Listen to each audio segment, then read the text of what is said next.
there, lovely listeners. I've got a little surprise for you today. Can you guess what this little critter is on your screen? Let's put them up.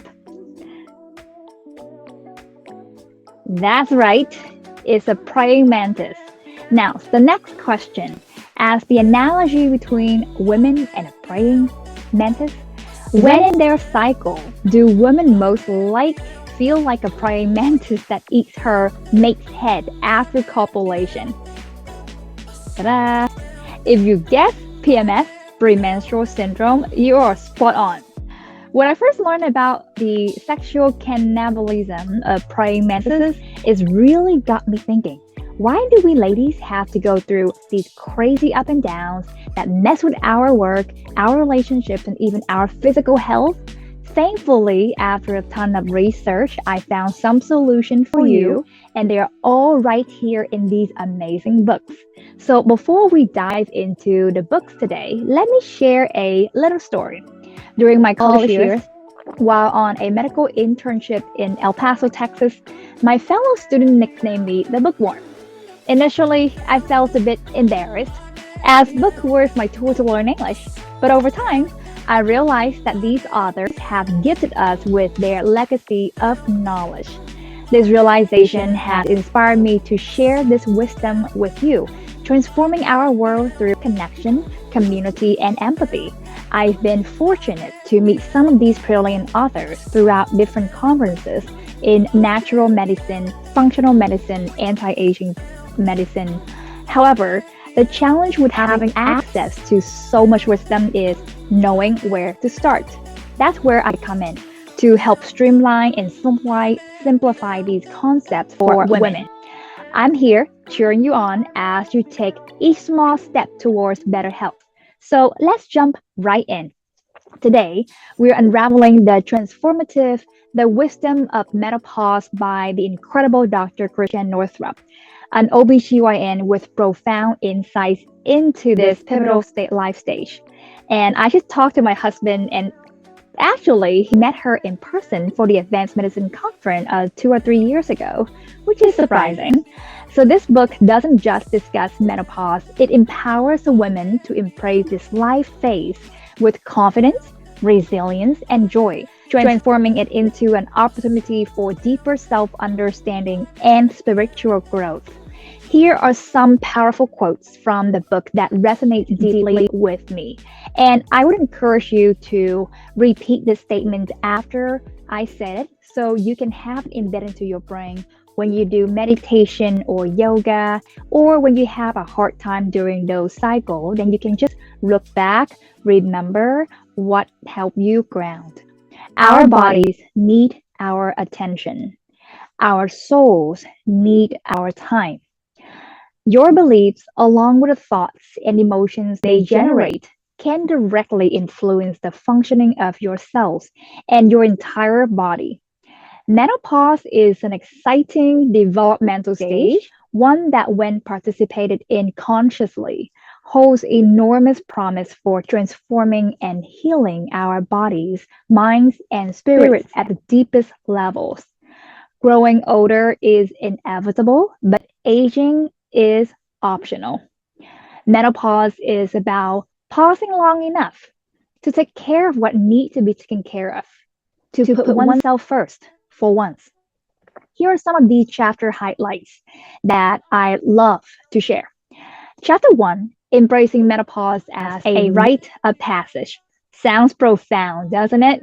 Because it is. We're not talking about a decline, we're talking about an ascension, a strategic point in your life where wisdom, power, and intuitive understanding surge forth.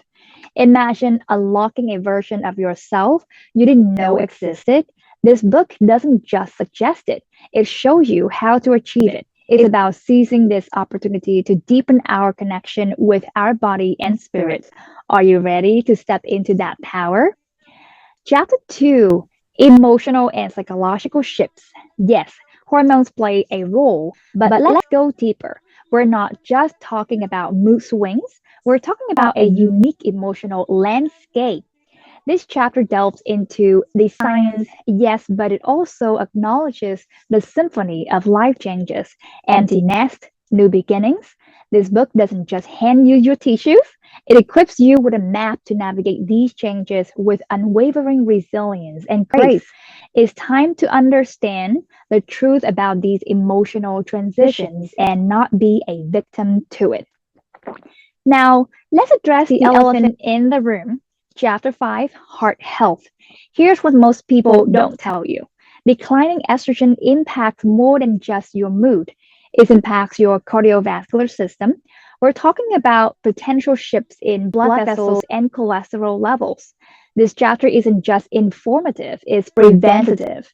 By understanding these changes, you take control, safeguard your heart, and proactively secure your future health. Knowledge is your best defense. Postmenopause isn't just about winding down, it's about igniting. That's what this book reveals. The freedom to pursue those passions you've shelved is here. This chapter is a testament to liberation, encouraging you to explore new careers, travel, or dive into personal growth like never before. This chapter is for the woman who knows her story is far from over. Imagine starting that business, writing that book, taking that trip. This is your time. Now, true well being, mental clarity, and emotional stability, these aren't just the buzzwords, they are your birthright. This book emphasizes the tool, mindfulness, meditation, community. The chapters redefine what a balanced life means for you. You're not just surviving, you're thriving. It's time to focus on you and your well being and redefine your life. Chapter 6, Sexual Health, is vital, is important, and this book talks about it openly. You deserve to feel confident, comfortable, and fulfilled. This chapter provides real solutions from practical over the counter options to hormone therapies and natural remedies. It's about reclaiming intimacy and understanding the physiological changes of your bodies. We can even explore pelvic floor exercises for more satisfaction. This is about empowerment and pleasure, your pleasure. I will go through a few paragraphs that I found helpful in understanding these concepts. On the screen, I show you how to get the supplemental PDF for free. So on page 6, Anatomy of Menopause.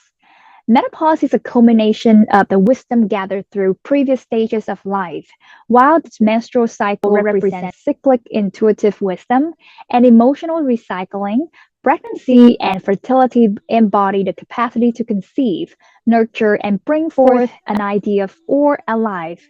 Menopause, on the other hand, signifies a transition into the wisdom years, characterized by the ability to maintain or remain open to constant intuitive knowing and receiving the community with wisdom and experience. On page 8, the brain produces LH, luteinizing hormone, and FSH, follicle stimulating hormone, signaling the reproductive organs such as uterus, ovary, cervix, and vagina to release sex hormones such as estrogen, progesterone, testosterone, and DHEA sulfate, and other sex hormones. These hormones are intricately connected through a complex network of feedback loops. On page 12, the graph shows the idea that our emotions are connected to our physical bodies is reflected in the 7 emotional centers. These centers align closely with the traditional energy maps of the body, which also identify 7 energetic centers or chakras. So, to wrap up, this book is more than just information. It's about a guide to transformation. It's about empowering yourself, embracing change, and stepping into a new chapter of life with confidence and joy. If you're ready to redefine your menopause experience, I highly recommend delving into this incredible resource. And don't forget to tune in tomorrow as we continue with the Hormone Cure by Dr. Sara Gottfried. I promise it will be equally enlightening. Until then, take care and nurture your wisdom. Thank you.